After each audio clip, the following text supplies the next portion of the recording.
Hello. Who are you? Thank you, Don. My name is Marita Noon, and I am the Executive Director at CARE, which stands for Citizens Alliance for Responsible Energy. What does that mean?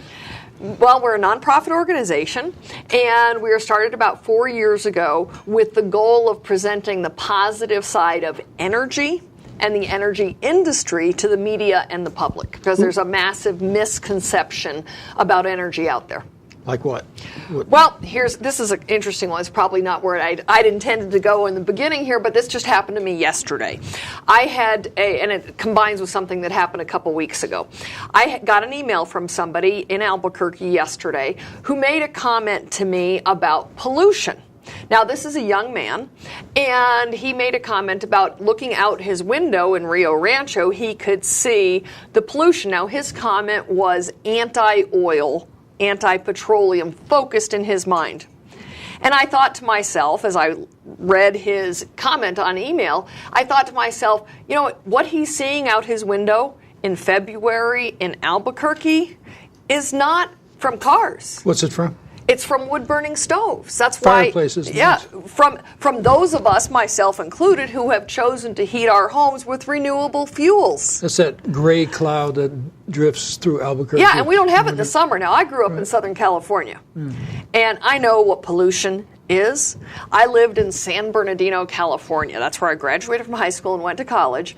And when I lived there, truly, San Bernardino, for those who know nothing about it, which there's no reason to know anything about it, is a basin. It's got mountains all the way around it, but it's got a pass from Los Angeles in one end and out to Palm Springs on the other end. But all the smog from Los Angeles would blow into this basin.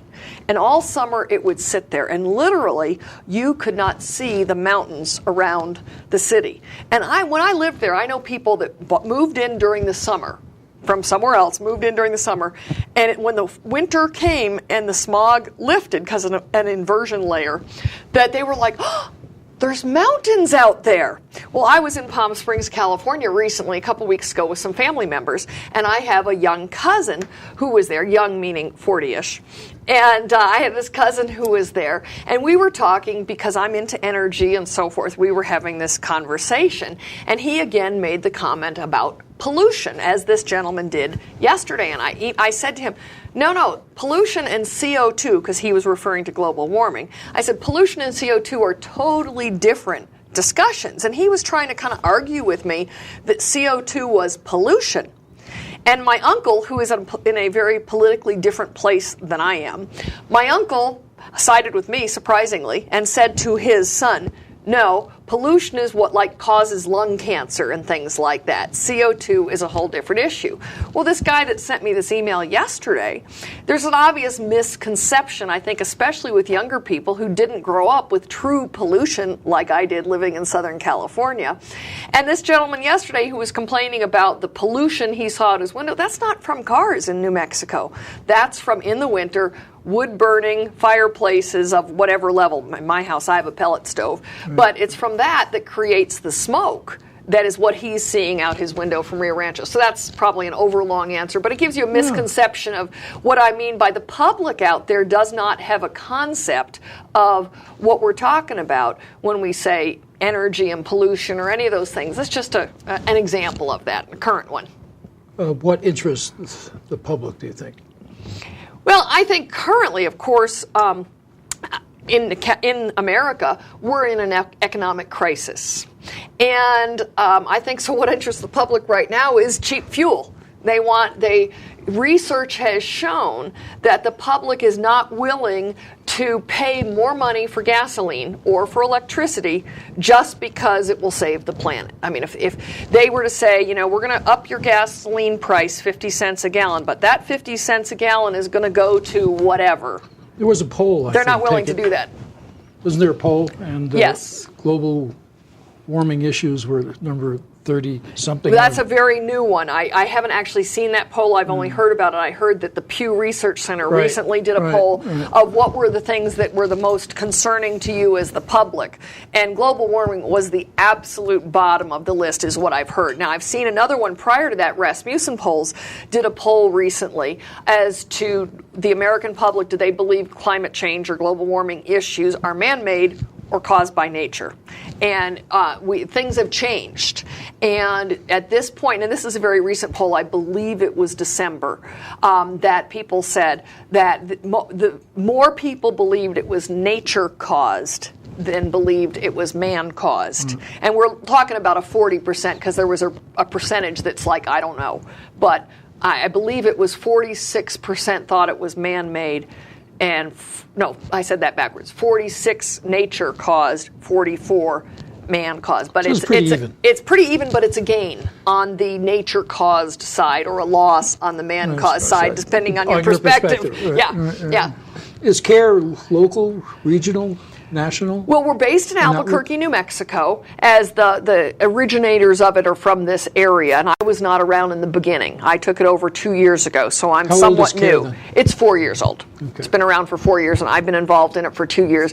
And it's based in Albuquerque, and my predecessor kept the activities of CARE within the borders of New Mexico. And you? I have tried to push it beyond that, because as I gotten engaged in the issues, I have realized these are not just New Mexico issues. Now, there are some unique issues to New Mexico that frankly are harder than most of the other states. But the general issues that we are dealing with, one of which is public misunderstanding.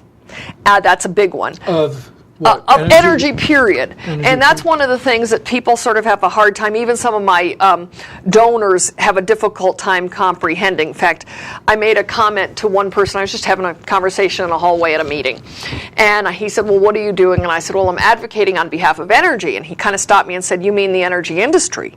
I said, no, I mean energy, because as I have spent the last 2 years of my life looking into these issues, and I have no scientific background, so I'm not pretending, I'm a communicator. I can take the information that I absorb from other people, put it together, and package it in a way that makes sense. And that's where I feel my personal strength to this cause is.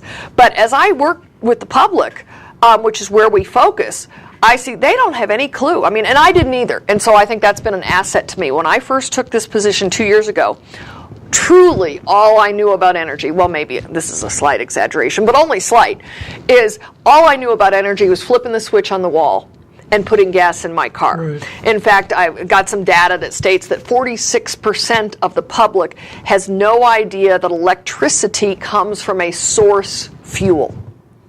What does that mean? Well, source fuel. A source fuel is, for example, this is kind of a standard line I use because I've spent a lot of time in the last year in New Mexico. In fact, let me go back for just a second, finish one previous comment, and that is that I found that the issues that we're dealing with that are energy related are much bigger than New Mexico.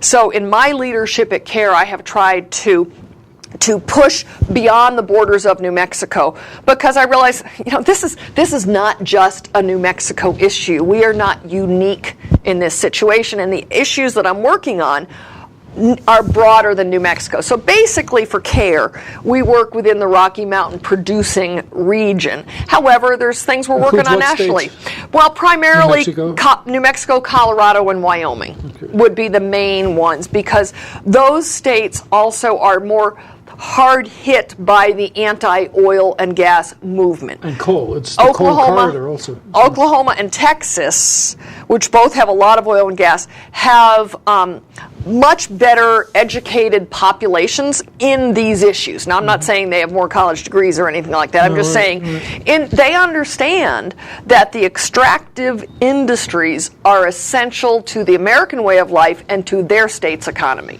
Where in Wyoming, Colorado, and New Mexico specifically, there's some new development in the Dakotas and some other areas as well, but it's specifically those Rocky Mountain states where energy development is really being thwarted.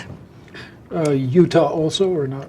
Utah is a part of that as well. In fact, we recently, just a few months ago, had a situation in Utah where at the BLM oil and gas lease sale, there was an environmentalist who came in and wreaked havoc on it, in that he started bidding on parcels of land, bidding up the prices. He had no intention of buying any of those. He had no resources. Is that legal? No. Can he do that? No. I'm not sure whether it's... I think they'd have put him in jail, actually. I have not followed that. You have to prove that if you bid, you... Well, they now make you sign all kinds of paperwork. Yeah. Because of that, I was at the New Mexico BLM sale in January.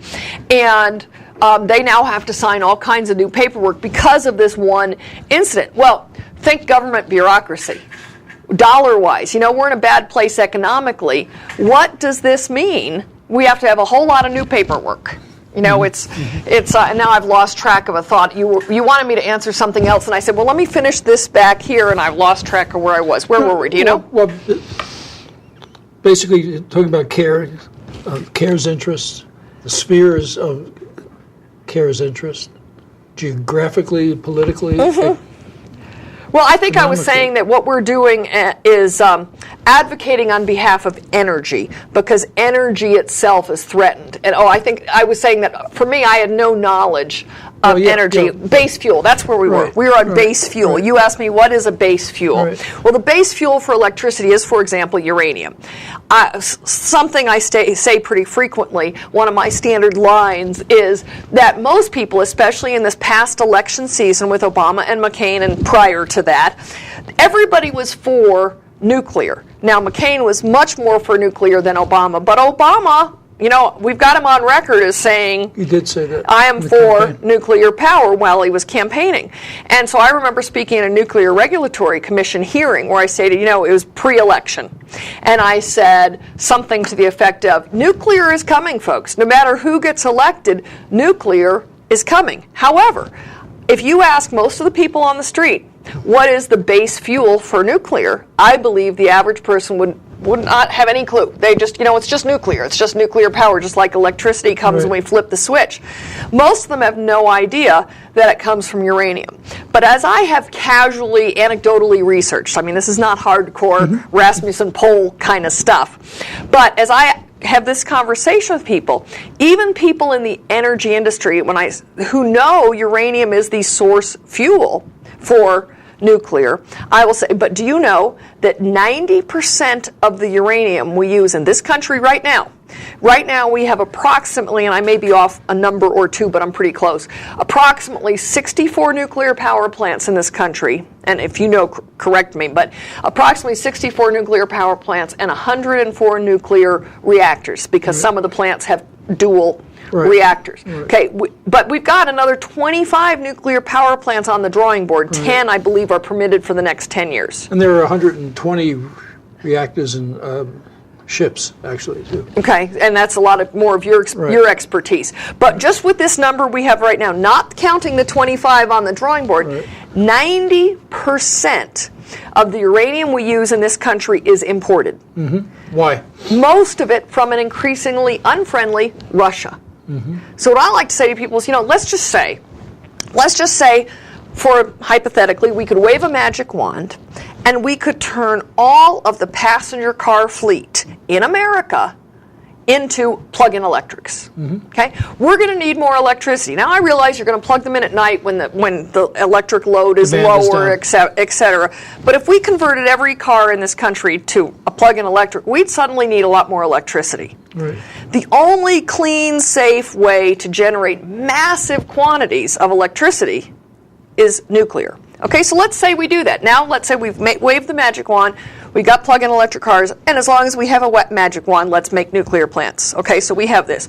Suddenly now, we've gotten off of Middle Eastern oil, but we are on Russian uranium. Okay, so have we saved anything? We've traded one boogeyman for another boogeyman. What's the alternative, though? Getting it out of the ground in America. America is rich with natural resources, and New Mexico especially. New Mexico and Wyoming, we mentioned Wyoming earlier. New Mexico and Wyoming have the first and the second largest supply of uranium in America. Now, who you talk to will tell you whether it's first or second. The people in Wyoming say they have the largest. They got more. The people in New Mexico say we have the largest recoverable supply of uranium. But, I'm not going to fight those two little pieces. But the bottom line is, between these two states in America, we have a lot of uranium. And there is a great demand for uranium. But we're not allowed to access it. Why not?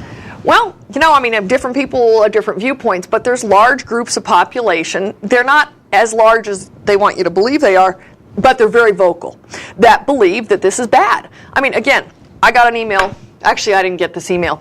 There's an article in The Current, this is January, February 2009, for those that are watching this at a later time.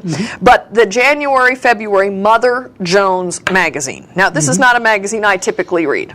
However, I did read it because... It's not on the right. It's not in the middle. It's sort of on the left, yeah, historically. Well, I wasn't going to say that, but since you've said that. Well, it's a famous magazine, actually. Yeah, and, well, this issue has an article on uranium mining in Grants, New Mexico. In Grants? Yes, and I am quoted in it.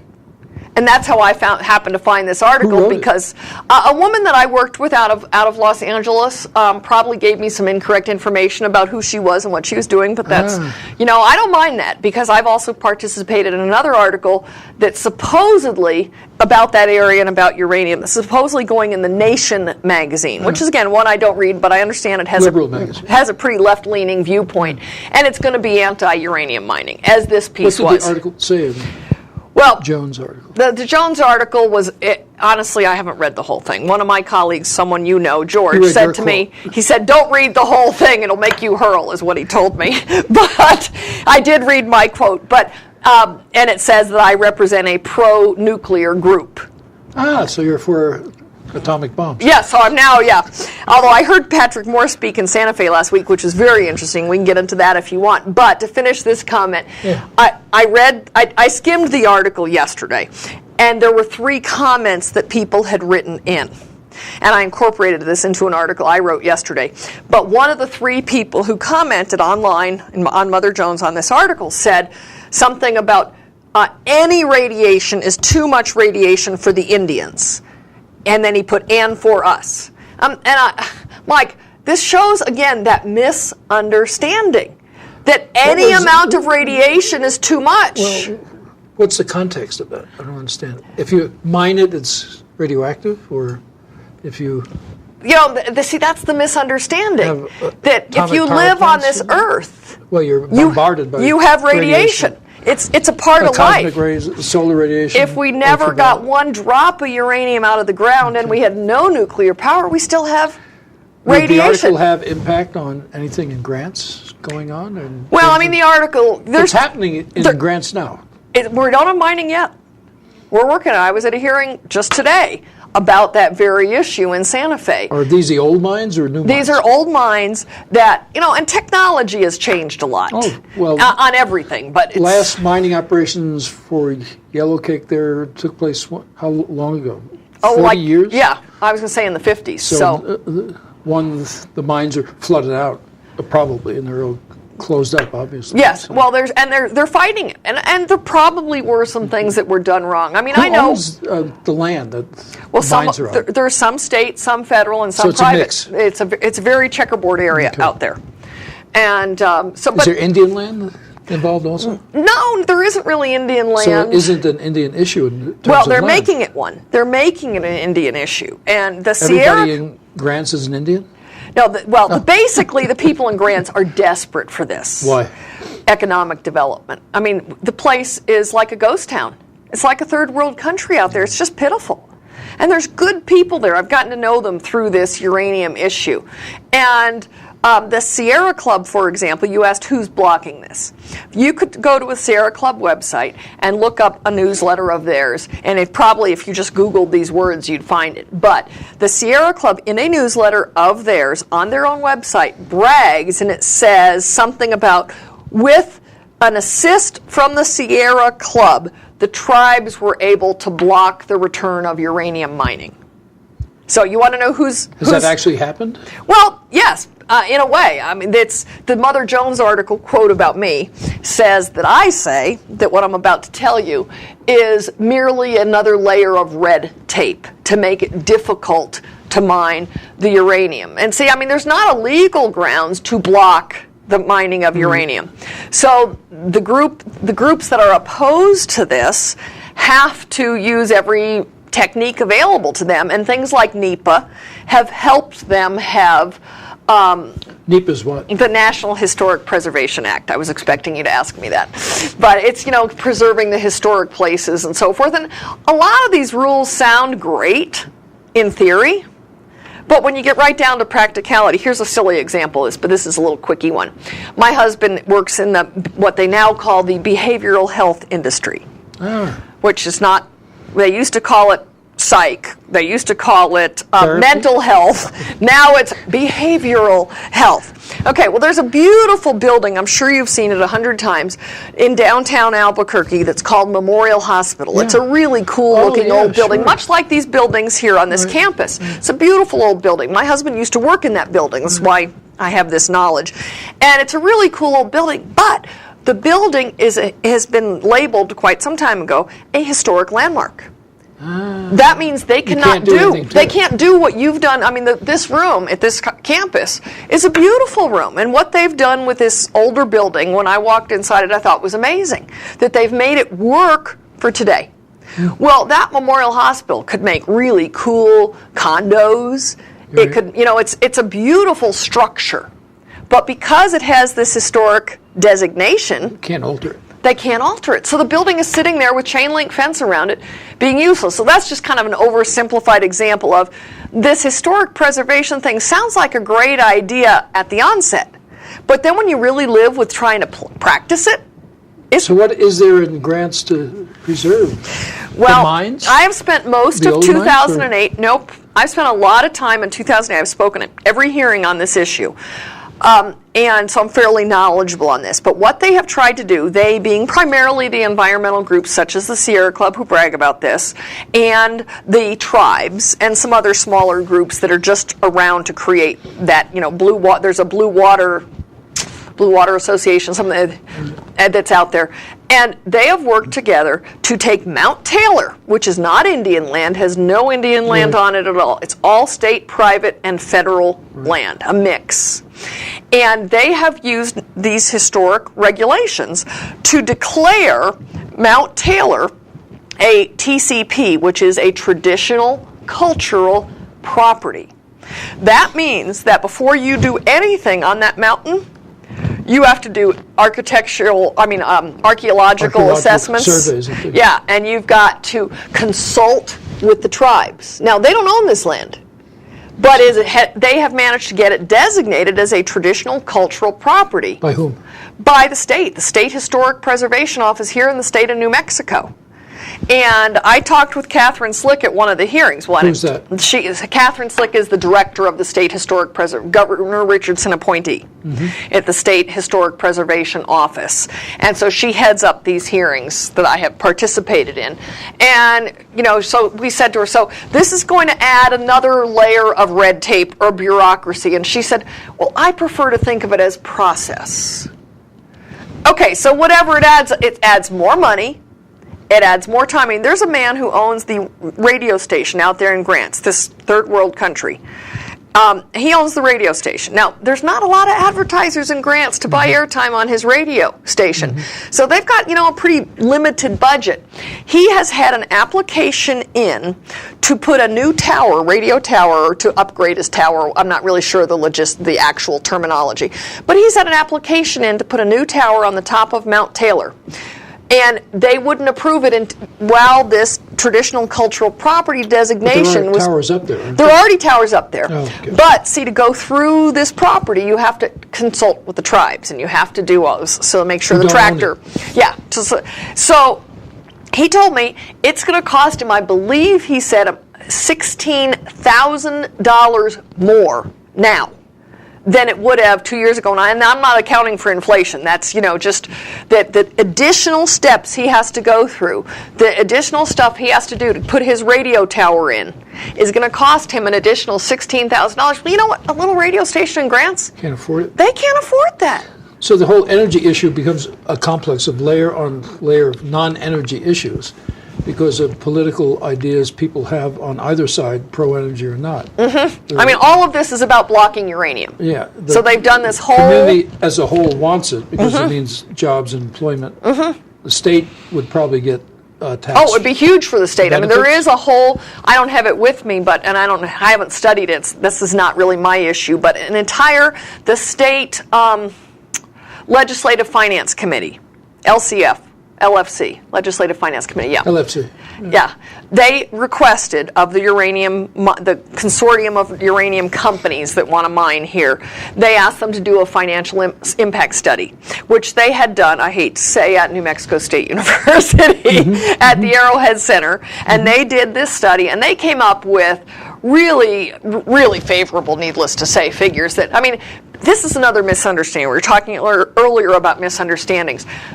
We, the consumers, have no concept of what the government gets in money from all of these activities. I mean, we get, if we lease BLM land, as I mentioned earlier, or we lease, I was this morning at the state land sale, the oil and gas lease sale this morning. That's at the state land office. And again, I had no idea about this, and now I know what this office does. I mean, I used to see signs on the road for Commissioner Patrick Lyons or for Jim Baca, who was his opponent in the last election. I had no idea what the state land commissioner does. But it is phenomenal what our state land commissioner does, and basically, I'll try to make this real short and and easy to grasp. But way back, before any of us were here, but America was in the founding stages, land was given to each state that was to be state land that the state was to manage to benefit the state. Back east, where they were heavily populated, most of those state trust lands were basically swindled away 100 years ago, and they're gone. People who were the land commissioner, or whatever it was called at that time, did things for their own purposes, and the land's gone.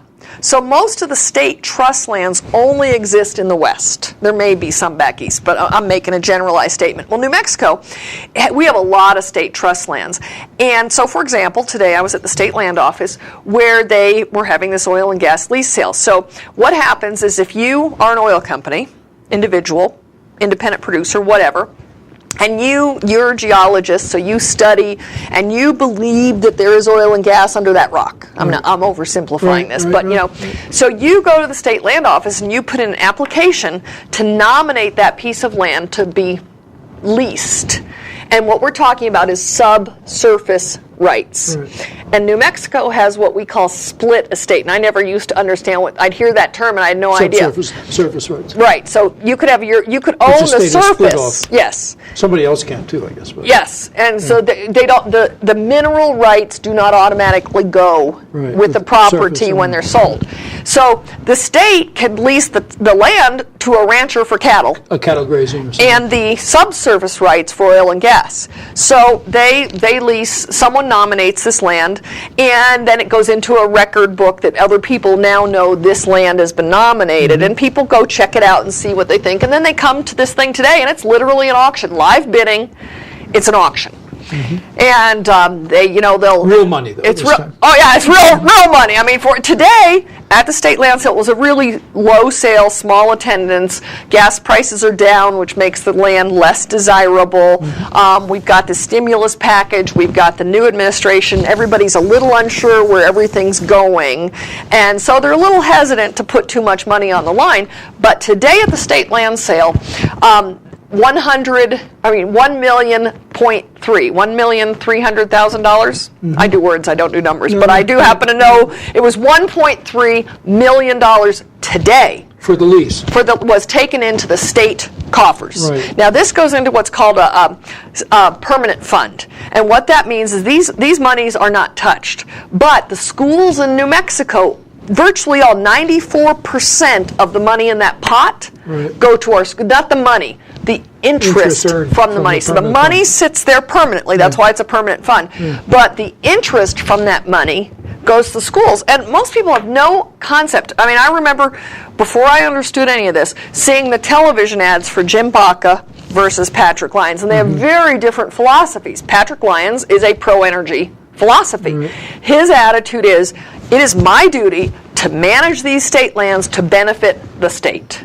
It's in the state constitution. It is. Yeah. That's his mandate. Well, Jim Baca, for example, ran on, we're going to protect these lands. We're not going to let anything happen on these lands. Well, see, if we just put a fence around this and say, oh no, you can only use these lands if you're going to, walk through with binoculars and look at birds or something, and that's all, that doesn't benefit the state. And New Mexico is the 43rd lowest state in the nation in per capita income.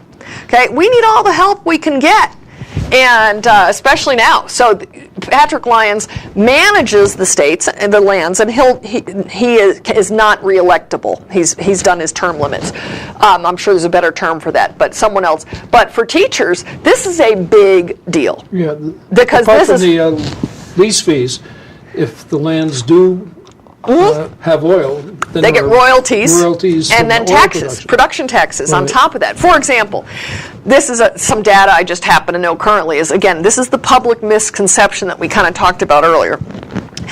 Around the time of the election, the 2008 election, there was a lot of noise just prior to the election about ExxonMobil's profits. ExxonMobil had just released their third quarter profit statement. They earned $14 Billion. in profit. In profit. Gross profit, I guess. Right? Yes. However, I heard just on the news one day, just kind of in fleeting, someone mentioned, and it stuck in my mind, and I went back and looked, contacted ExxonMobil, talked to their people, and got the data. They had $14 million in profit in one quarter. Now, that's an astronomical sounding number.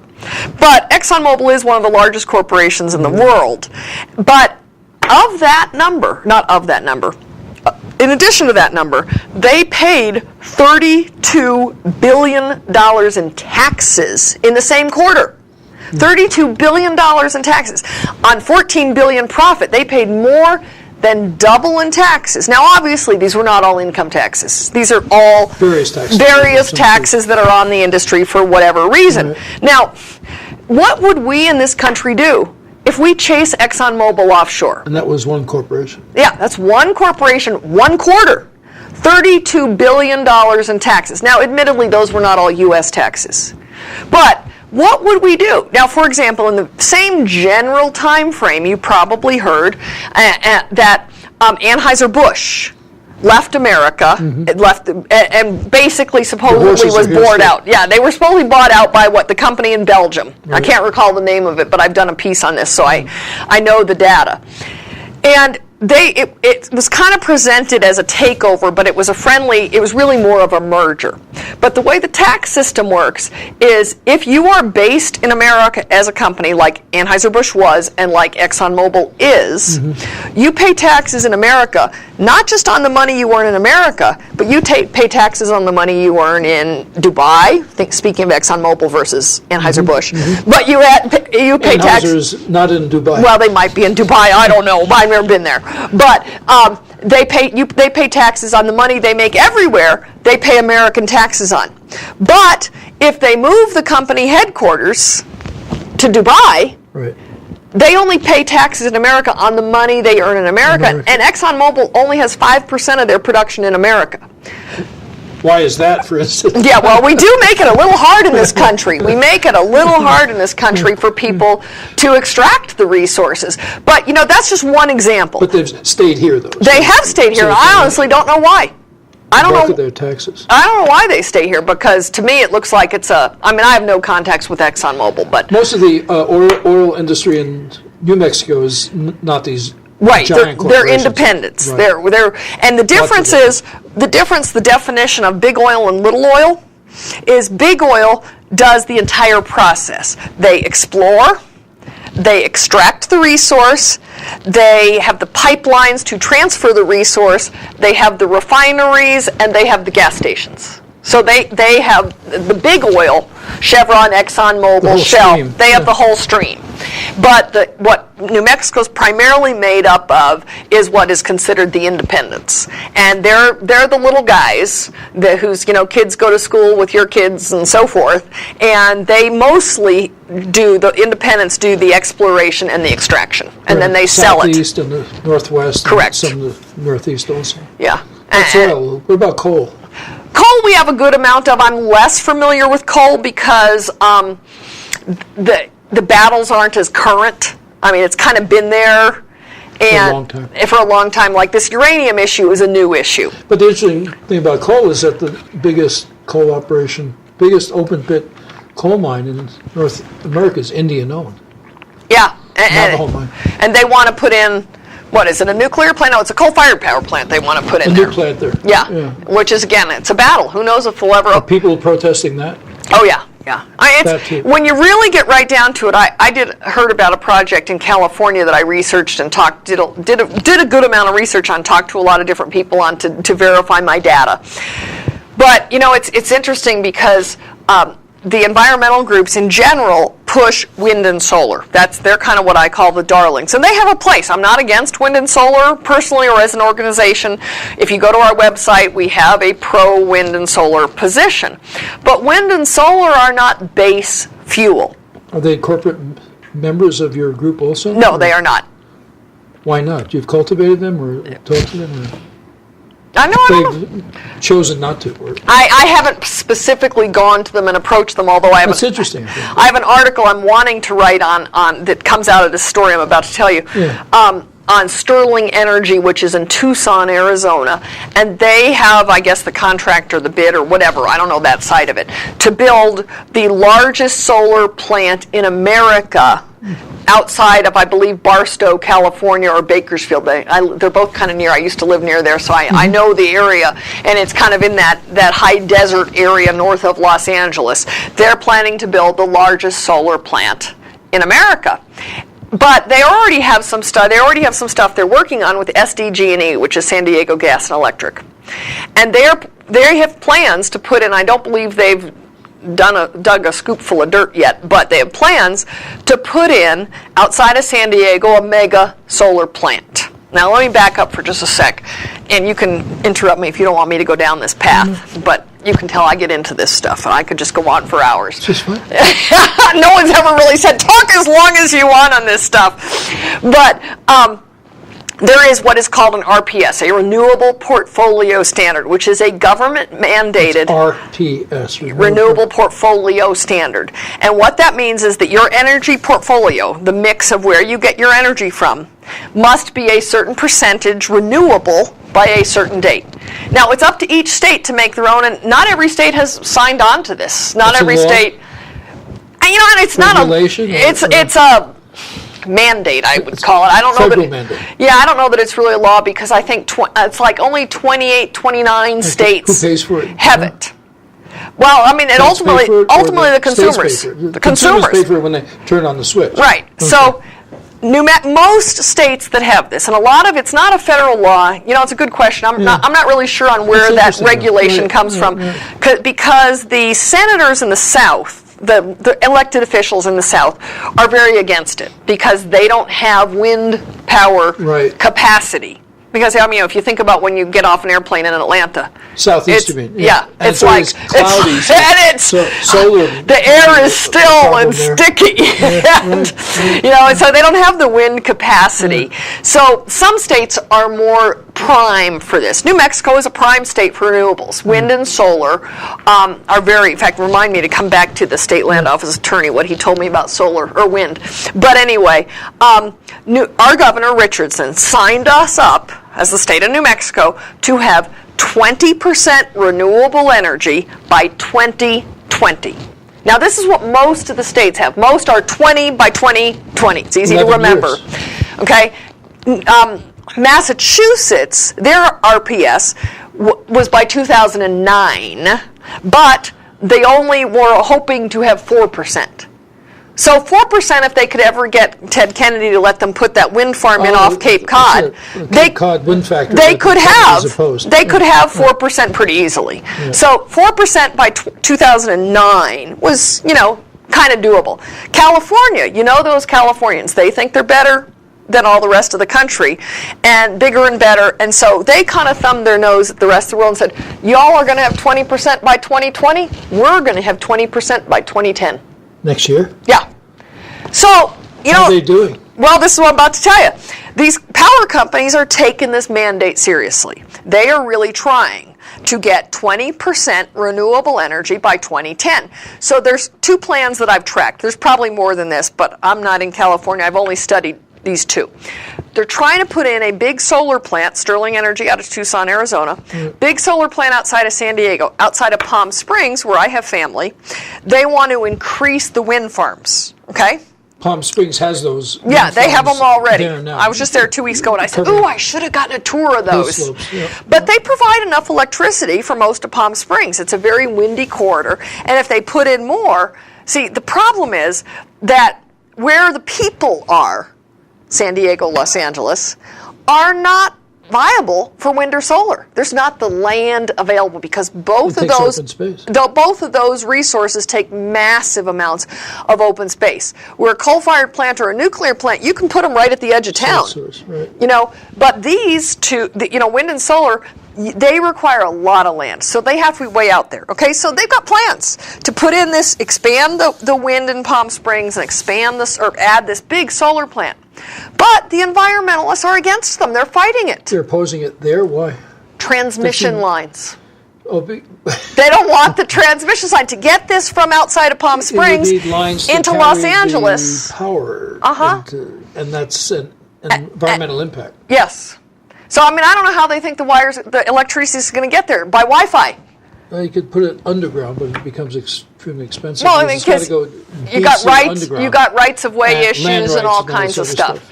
So that's fascinating. And then we've got another issue right now. How did that work here, though, in New Mexico? Well, it's good you asked me that because remember I said, remind me to tell you what the lawyer at the State gonna- Land Office said. Here we are. We're here. So the State Land Office has a commissioner solely in charge of what's called commercial leasing, and he deals with wind and solar.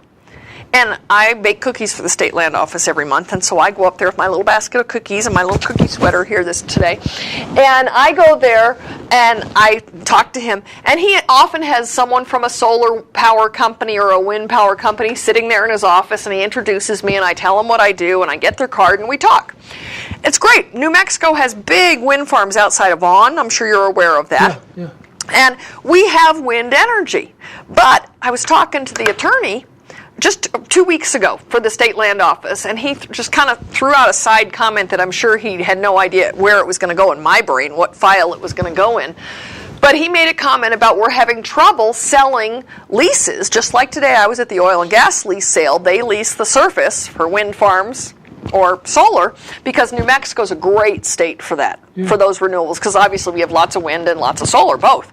So we're a real good state for that. But he said, we can't lease this land. We're having trouble getting companies to come in because there's no customers for this energy because it's more expensive.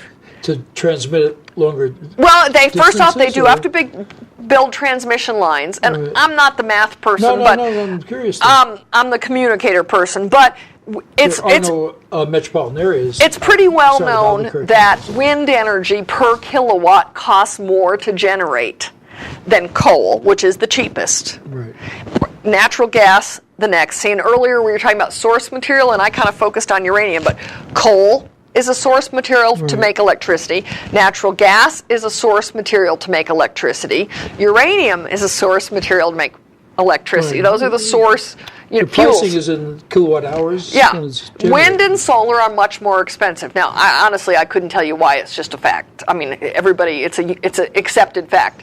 So, for example, here in New Mexico, PNM had this their Blue Sky program, where you could sign up for Blue Sky and you could pay more for your electricity because it came from wind. Now, the kilowatt does not know who its mother is. The kilowatt does not know whether it came from a coal-fired power plant or a wind farm. Now, in Southern California, one of the environmentalist problems, one of their claims is they don't want transmission lines built that will carry dirty energy. They only want transmission lines that carry green energy. I'm like, the kilowatt does not know where it came from. But if they don't want wind energy being carried or solar energy, I don't understand. Well, it's They want it exclusively because of the grids that are involved? They claim, and again, I'm not in California, but the research I did is they claim that the transmission lines SDG&E is trying to put in are really not just for this solar plant, but that It's they're for going to anybody's carry, energy. and that they just so want to get rid of because In part, that's because you need to provide power at night, and when the wind isn't blowing, so you need a backup always, I would assume. You do. Every wind farm has to have a natural gas-fired power plant along with Tied it. to it. And the reason natural gas, and this is again something nobody gets, and I know what nobody gets because I didn't know any of this 2 years ago. And but when the wind's blowing, we're great. When the sun is shining for solar, we're great. Now, to store solar energy or wind energy, you need massive batteries, Right. which have nasty, nasty environmental stuff can't inside them, and are dispose nasty. of. Yeah, I mean, so you kind of got to. No matter where you go, there's no free lunch. You know, as they say, there's a downside to everything. But with wind, in particular, you have to have a gas-fired power plant to back it up. Why gas-fired as opposed to coal-fired? Because gas-fired is the only one that you can turn on and off like a switch on the wall. Right. Okay. Coal takes time to ramp build up up, steam and and everything so does nuclear. Right. But gas, you can turn on and off. And so that's why gas-fired power plants go with wind farms. So they have to be in tandem. Interestingly, the largest manufacturer of wind turbines is GE. Right. The largest manufacturer of gas turbines for a power plant, guess who it is? GE also. GE. So invest in GE. They've No got it matter which covered. way it goes, they're going to win. So how does this impact us here in New Mexico, and what's the carryover to places like grants? Well, let me finish this one thought first on the Yeah. wind. Is that he said to me, this attorney said to me, we're having trouble leasing these lands because there's no market for it. I'm like, what do you mean there's no market for it? It's more expensive. Nobody wants to buy it. And he was explaining to me, The energy is, or the manufacturer? The energy. So Per kilowatt hour. is more expensive for wind. So, like I said, P&M tried this blue sky, sign up, pay more for wind power. And then X amount of percent of your energy supposedly came from a wind farm, though the kilowatt doesn't know. But it costs P&M more money to get the energy in from the wind farm than it Right. does from the coal-fired power plant. So in the end, it costs the consumer more money too. That's where it goes. But nobody really is willing to pay that. I mean, I've got some research I mentioned earlier that people are not willing to pay more because it's green. I mean, there are some people, but Well, the it's mass also of the because population. the current economic downturn. Sure. People are counting pennies. So we're now, so the economic influence to New Mexico is that we have enough natural resources in the state. We've got wind. We're like energy mecca. We've got Uranium, wind, gas, oil, coal. We got it all. We have got every single Solar source. also, obviously. Yeah, in this state, we have it all. So we should be rolling in money. We should be able to pave our streets with gold. We should be an energy exporter as well. I Yes, assume. we are. I believe the Four Corners power plant, some of that goes to California because Right. California has this kind of crazy mindset that we're going to have this really clean carbon footprint, blah, blah, blah. Has But anybody thought about they bring it in. building an atomic power plant here in the state? yes, people definitely have, but our current government, all of our current government is opposed to it. Udall is very anti-nuke. Heinrich is very green, and The Congress folks. yeah. Well, Udall's the senator. Now he is. Yeah, and he's totally. He was quoted in this Mother Jones article as being anti-nuke. Well, I was quoted as being During pro-nuke. Campaign, he said he saw a reason to have nuclear power. and Yeah, more well, you know, drilling. they say a lot of things when they're trying to get So elected. coming back to grants, which interests me because that's a town in trouble. Yeah, it is a town in with trouble. A possible answer.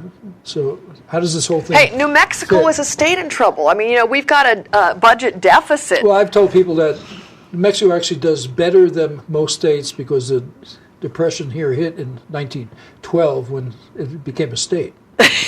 And we've learned to manage throughout this time period. Kind of ad Well, hoc, you know, I but, mean, when Governor Richardson was attempting to run for president, he was sort of able to brag about, we have a balanced budget.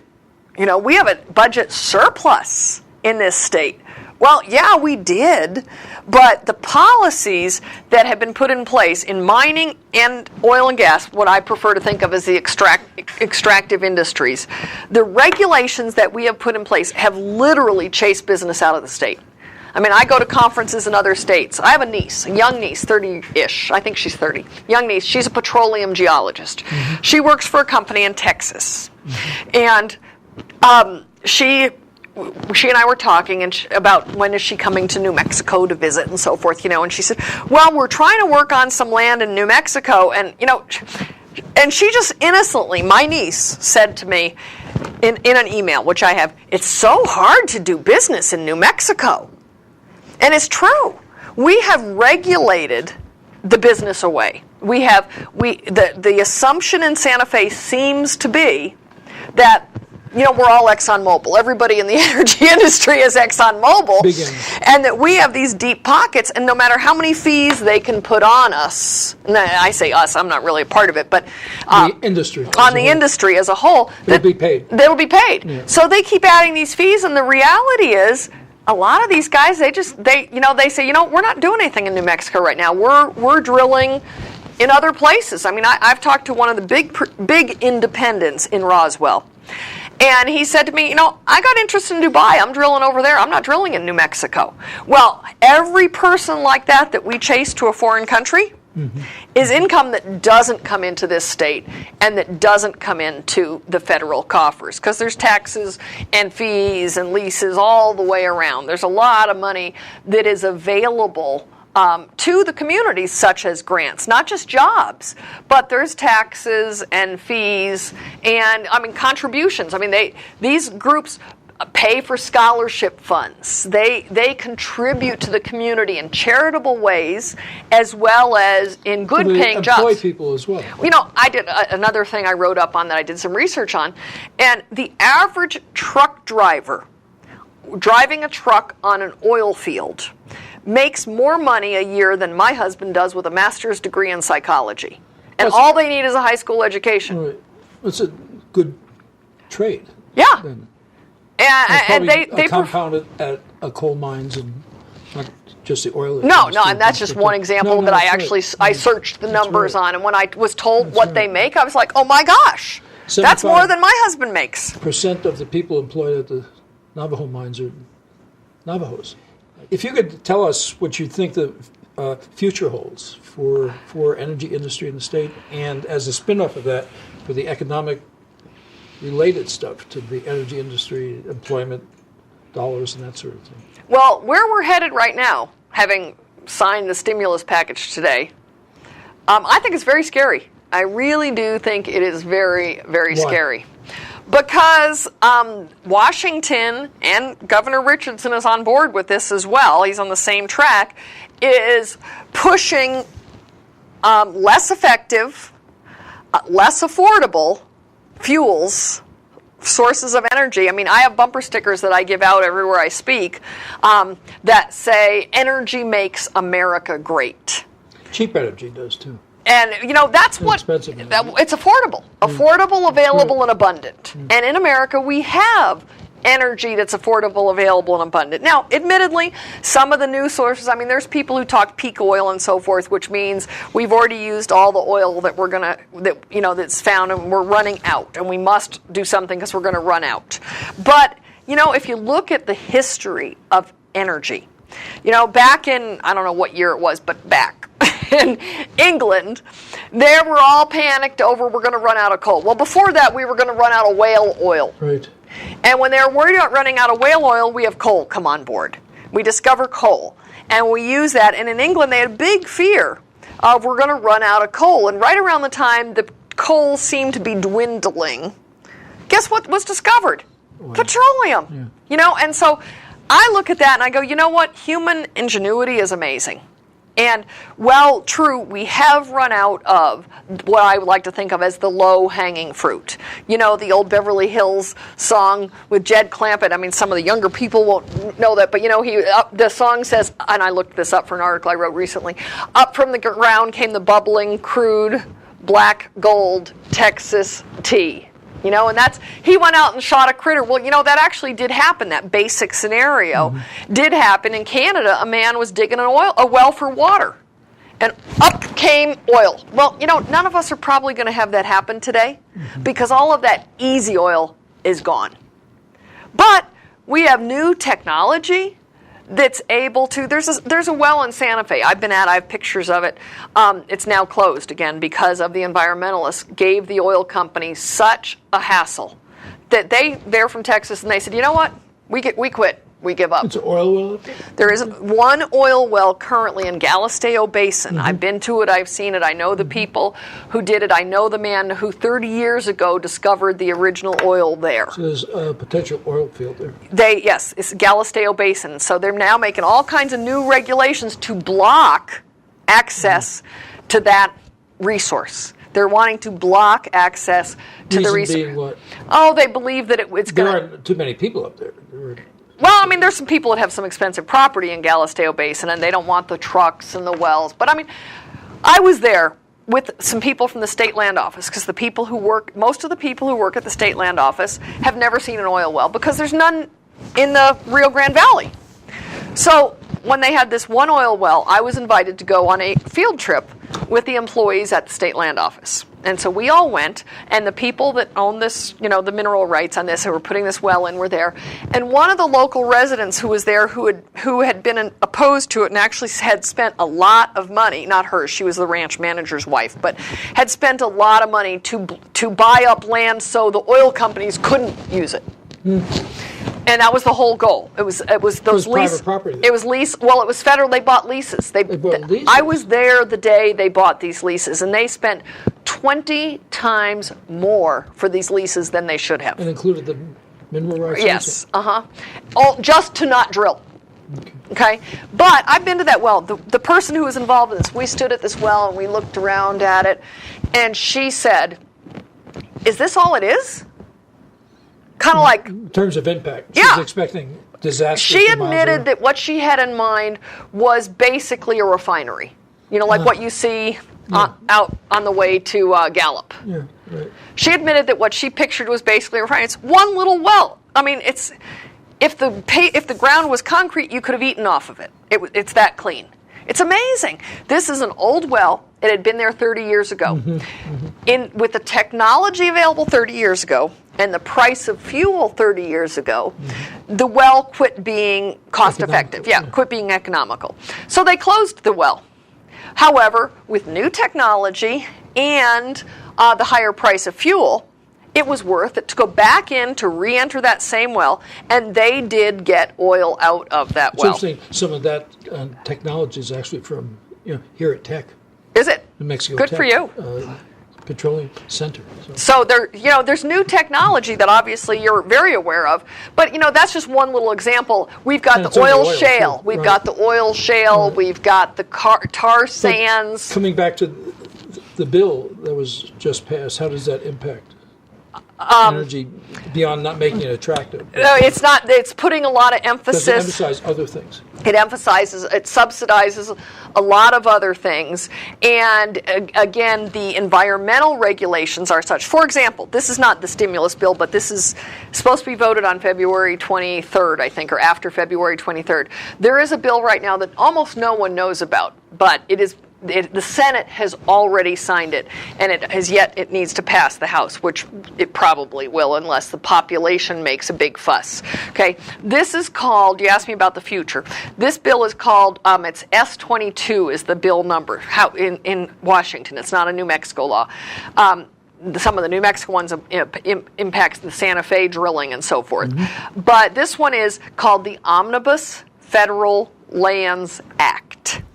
And it has all kinds of implications. These omnibus bills are very scary things. And I think that we should all battle this in Washington, D.C., just on Obama's claim of we're going to be transparent, because nobody knows what's in this bill and what's going on. It's had no news coverage at all. In fact, I was personally talking with John Fund of the Wall Street Journal yesterday and said, can you help us get some coverage for this issue? And he said, well, usually when they have me on TV, they have me on because they want me to talk about this. I don't call them and say, could I please come and talk about this? But he assured me the Wall Street Journal would cover this. But this bill, I don't have the numbers memorized, but I think it's something like it will pull out of exploration and production, potential exploration and production, something like 3 million, or is it 3 billion? I don't know, the numbers get big to me, but a lot of land, especially in Wyoming. But it also is going to pull geothermal land out of production. And one of the scary things is kind of where we went earlier, is that it adds 1,000 miles, I'm pretty certain that's the right number, 1,000 miles of new scenic and wild rivers. Now, just on the surface, that sounds like cool. I like scenic and wild rivers.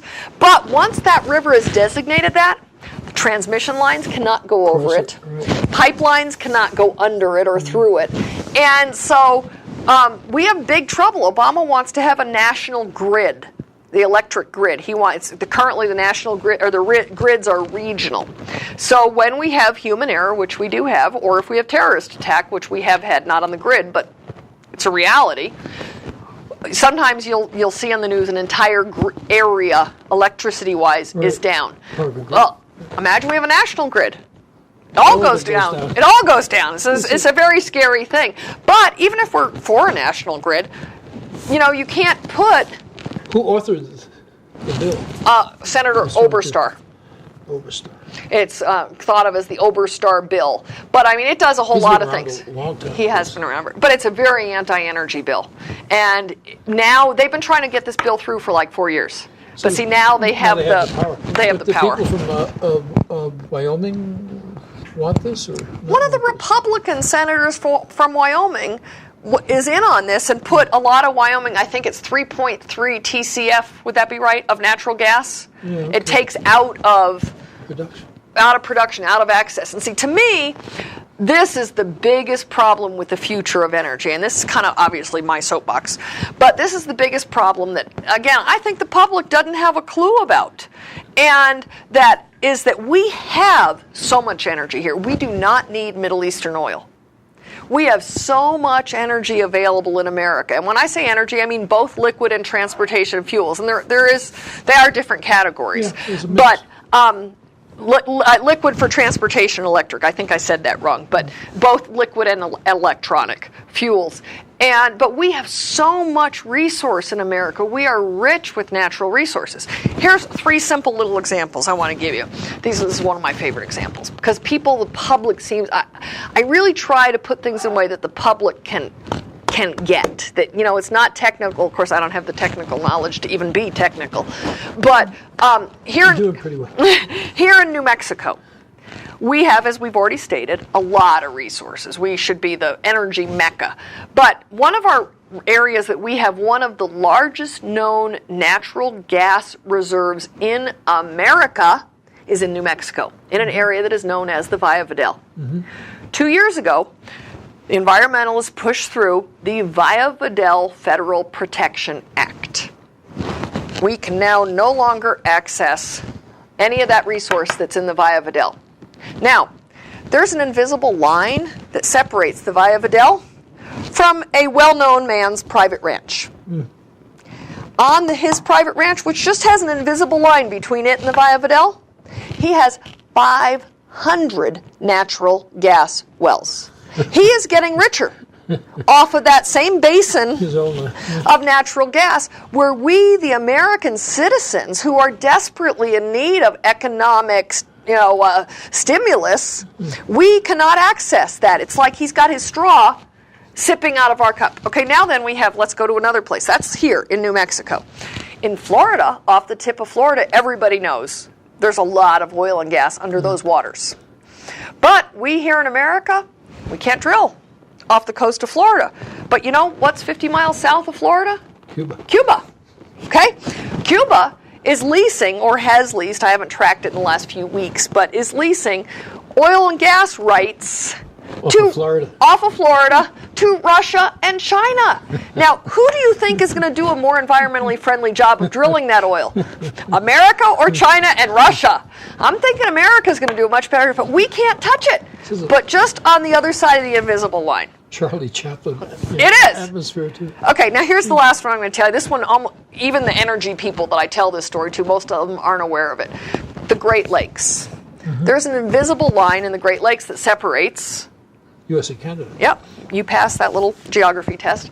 Okay, in the Great Lakes, there is oil and gas underneath the Great Lakes, underneath the waters. There's oil and gas. But you know what?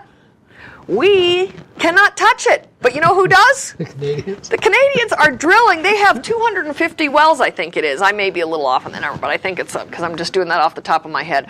But they pull the oil and gas out of the Great Lakes, and guess what they do with it? They sell it to America. They sell it to us. Now, what is wrong with this picture? The equation's very strange. So that's what I mean. The future is very scary because the current leadership in Washington and in New Mexico, their actions are such that we're going to increase this. We're going to increase this craziness. How do you make people aware of this, though? These issues? Well, this is one of the ways. Sitting here talking to you and whoever watches this, I hope people will see the craziness and will get it. That's my goal. I was speaking in Midland, Texas a few weeks ago, and just this last Sunday, it wasn't a few weeks ago, it was last week, because just this last Sunday, the Midland newspaper published the article on my speech. And the reporter asked me some questions ahead of time, and she said, same thing you kind of asked me. How do you get people? I said, well, I speak at all these events. I speak at Rotary clubs. I speak at industry events. I'll go pretty much wherever anyone asks me to go, because I believe that the average person out there, once they get it and they understand that by saving the lesser prairie chicken means their natural gas to heat their home costs more, because it's a supply and demand equation, and the more and more land we put off limits because of something. In Wyoming, they have what's called the sage grouse. And if you are going to drill for oil on land where a sage grouse mates, you have to stop drilling during mating season. Okay? However, sage grouse is open season hunting. You can kill a sage grouse for dinner any day. Any day of the year you can kill a sage grouse for dinner. I've told they're good eating, but I haven't had one. But you can but you can't drill. So what you're saying is that the oil men should shoot the sage grouse. Well, they get fined. They get huge in big trouble for that. But the people don't want to pay more for that. So I think if they understood, it's every time you turn on your light switch or turn on your car, the prices are.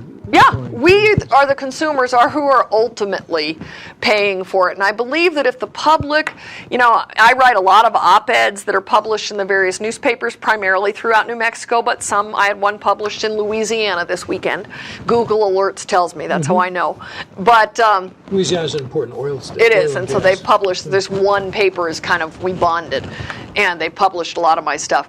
But, I write a lot of op-eds, as you have done, which is how you and I met, and to try to get that word out to the public. I speak at things. We have these bumper stickers that say "Energy makes America great." We've done public events throughout the state with the hopes of educating the public. And, shamefully, most of the people that have come to these events at this point have been energy industry people, because they're who's on my mailing list, but one of the people said to me, one of my donors said to me one time, don't feel like you're only preaching to the choir. Don't get discouraged because you're preaching to the choir, because he said the choir needs the tools.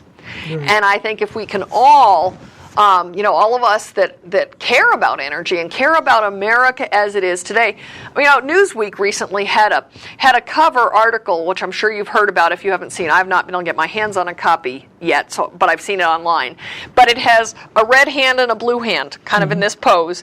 And the headline on Newsweek magazine says, "We're all socialists now." And I contend that we've been living with energy socialism for years.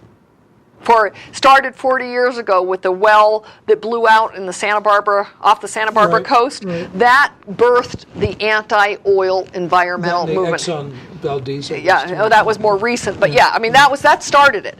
And every time there's an accident or something, which does happen, but when you go back and trace these things, like you go back to Santa Barbara and see 40 years later, what's the impact? There's no impact.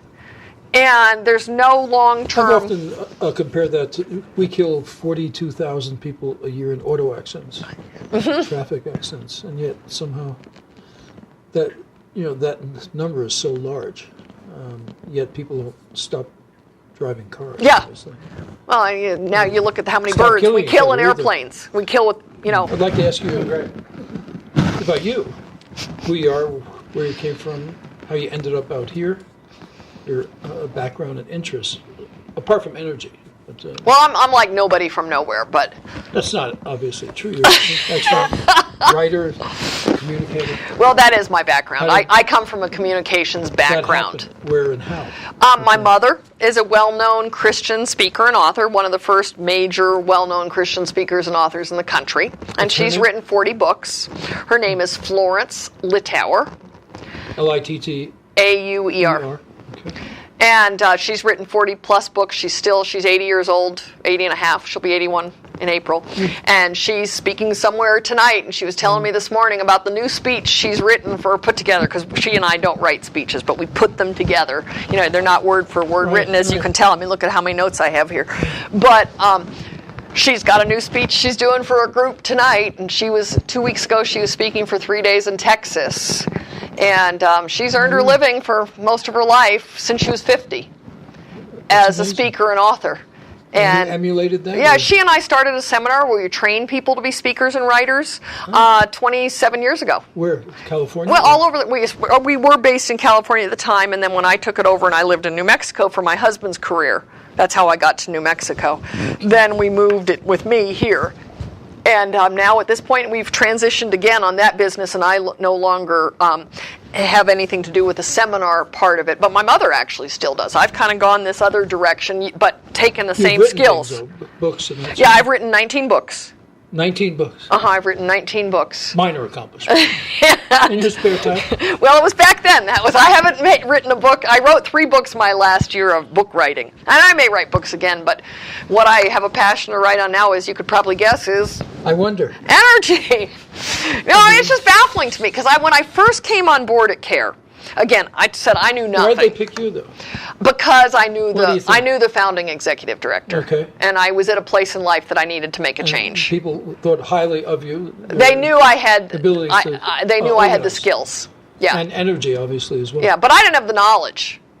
I did not have the knowledge at all. But you had the intelligence, energy. So the first year I was on board, I did things like the speech contest that we mentioned that was here at New Mexico Tech in 2007. We gave out $13,000 in scholarship money for the students for their speeches at New Mexico State, New Mexico Tech, and UNM. What topics?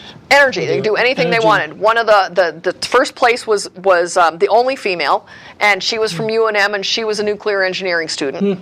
And who was second? Was New Mexico State, was a student from New Mexico State that was second. But one of them went from New Mexico Tech, spoke on green building technologies. And 2 were nuclear students from UNM. One spoke on pebble bed reactors, which are nuclear, kind of the next generation of nuclear reactors. And he was from New Mexico State, the one that did that. So we had that. But see, the first year, I didn't know enough to do anything myself. But I come from a meeting planning background. Right. So I'm like, okay, well, and I come from a speech background. Right. So I'm like, okay, well, I'll have a speech contest. I can raise money, which I'd never done before either. And we did that. But this year, I haven't had the time to devote to it because I now have a fair amount of knowledge on this subject. And so now I'm doing things rather than organizing. And we tried to do the speech contest again in late 2008 and early 2009 because we postponed it. And frankly, after we postponed it, I haven't a call from one student. Is it advertised? It was. It was. We had posters at all 3 schools. Yeah. New Mexico Tech had it, and they did a newspaper in the school newspaper on it and so forth. And I mean, I didn't have enough students apply to even have a contest. I expect that in a year or so as they increase fees at all the schools are apparently going up by 10% or something. So yeah, I was surprised. I thought I was just very surprised at how hard it was to give away money. Yeah. So, but the first year when I didn't know as much, that was more the kind of, I didn't write any op-eds myself the first year. Okay. But now I write. I've got 3 in my head right now that I wish I had time to write. Well, CARE has a board. Yes. How many people are on that? And who are they? We have, how many people are on the board? 5, 6. I think there's 6.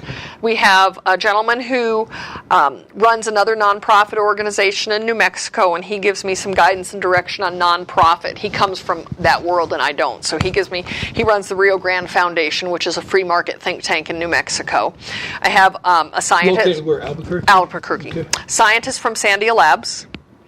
A nuclear guy who's personally lives in Colorado, and a petroleum guy who I haven't seen in more than a year because he's been overseas in Kuwait and different places doing work, but he calls in for the conference. He joins us. So I have and then I have geologist out of Texas on the board. Anyone from coal? No, I'd like someone from coal. You and I have talked about that. Yeah. That, you know, I need to be more connected with coal issues. I mean, I kind of support it, but I couldn't tell you the great stories I can tell you, like about uranium or about the wind turbines, right. and But there are stories. The Yeah. coal industry is extremely important and stay extremely old. Yes. Going back to the 1830s, and the Indians were using coal a long time. And they're under increasing attack as well. Oh, totally so. You know, Obama said during the campaign that anyone that tries to build a coal-fired power plant is going to go bankrupt because of all the fees and taxes they're going to have. So that's what I say is scary about the future. That was very troubling is that we have to get rid of all carbon, and that was that was a quote, but that was interesting too. That's what I mean by it's scary. When you say, what do you think about the future? I think it's very scary. The only good thing that I think is that the direction we're headed right now, I believe many of the things that people such as myself, that maybe people have thought were wackos, that we've been saying, this is going to happen, this is going to happen. It's going to happen. Energy prices are going to go up.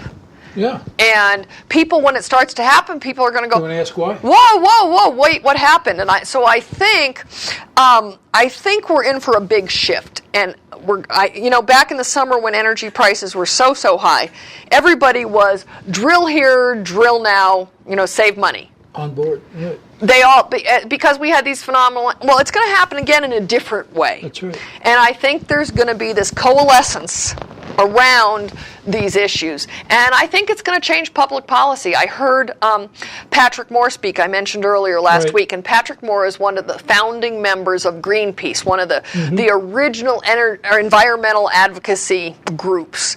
And he's now on the other side. He's now an advocate for nuclear power.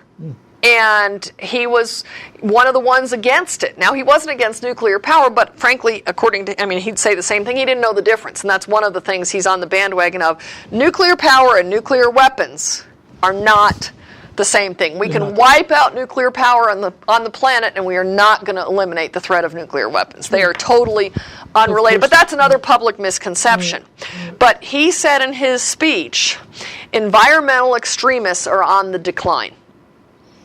And his comment was not a call to the environmental zealots in Santa Fe to say, hey, rally the troops, we need to fight harder. No. His comment, it was before the New Mexico legislature at the New Mexico Mining Association dinner. Their annual dinner for the legislature is where Patrick Moore spoke. And his comment about the environmental extremists are on the decline was not a call to action to the environmentalists, but a call to action for those of us on the energy side to say, you have a window of opportunity. Because the younger people are more accepting of the new technologies, and they're more aware that these new technologies produce things cleaner, better, safer. And they need them for all their Yes, they need them for their iPods and their iPhones and all of that. So they need all of the, and they don't really think about that. Right. They don't think about that. Pew Research did a study a couple years ago, I think it was in 2007, and they listed what are the modern, apparently they do this study every 10 years. I had not been aware of it because I wasn't looking into these issues 10 years ago. But they do this study every 10 years where they ask the population, what are the things, what of this list do you consider to be a necessity, and what do you consider to be a luxury? Well, I don't have it memorized, but I know the top one's an automobile. And it goes down through air conditioning, microwaves, washers and dryers. The entire top 50% of what they now consider consider necessities that 10 years ago were luxuries, they all require fuel, energy, liquid or electric. Inexpensive energy. So they all are, the more gadgets we have, the more electricity we're all using. And no matter, we can keep saving it, but we still are going to need it. Very good. Does CARE have a website? Of course. And it is. The address is? responsibleenergy.org. www.responsibleenergy.org. Spell responsible energy? You can spell it either way. E or one E. One E is technically the original one, but when I took over, I was started doing radio interviews. I'm like, I need both E's too. So. And if teachers emailed you, you would answer them? Sure. Okay. Yeah. That's good to know. Yep, most definitely. Love to hear. One of the things I try to do, we produce a monthly newsletter, which I tend to get too verbose, and I know after speaking here for an hour, that will surprise you, that I tend to get too verbose in my newsletter. But I think it's very interesting, and I get engaged in these issues, as you can tell. But when I can, I try to have, if people ask me questions, like when I'm out speaking, and I don't know the answer, I go, but that's a really good question. I know the people who will know. I mean, that's kind of my motto, is I don't need to know everything, but I need to know the people who know. So they ask me questions, and then I put that in the newsletter. I'll gather up a few questions. Then 1 month, when I'm a little short on material, I'll put in, kind of a Q&A of here's some of the questions I've been asked, and here's the answers that I found. So I love to hear from people that have questions about things. Excellent. Sure. Thank you for your time. We appreciate it. My pleasure. It's good to be with you. Good.